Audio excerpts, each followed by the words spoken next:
ඔව් ඇත්තටම මට මගේ මේ බෙහෙත් සාප්පුවේ පඩිය නගිනකොට මට කියන්න පුළුවන් මේ ලෙඩට කොන්ද මොකද්ද වෙලා තියෙන්නේ කොන්ද ඇද වෙලාද එහෙම නැත්නම් කොඳු යට පෙළ ඈත් වෙලාද මොකද්ද රෝගේ කියන තරමට කියන්න තරමට මට හැකියාවක් තියෙනවා ඒ තරමට රෝගීන් එක්කම ජීවත් වෙලා සිටින නිසා ඉතින් මට ඒ වගේ රෝගියෙක් ආව ගමන් මම පළමුවෙන්ම එයාගේ රෝගී තත්ත්වය අහනවා ඊට පස්සේ එයාගේ එක්ස්රේ ගෙනහලා තියෙනවා නම් MRI කරපු ඒ වෛද්‍ය රිපෝට් තියෙනවා නම් ඒව බලනවා ඒව බලලා ඉවරලා ඊට පස්සේ රෝගියාගේ කොඳු යට පෙළ බලලා ඒ කොඳු යට පෙළේ යම්කිසි වෙනස් වීමක් හෝ ඇදවීමක් තියෙනවා නම් මම ඒකට කරන්න ඕන ප්‍රතිකර්මය මගේ ගාව තෙලක් තියෙනවා ඕනම ඇද වෙච්ච එකක් කෙලින් කරන්න පුළුවන් තෙලක්.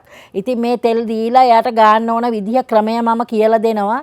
කියලා දීලා සති දෙකකට ප්‍රතිකාර කරලා ඊළඟ සති දෙකේ එනකොට ඇත්තටම රෝගියා දරුණු මට්ටමින් ගොඩ ඇවිල්ලා හමාරයි.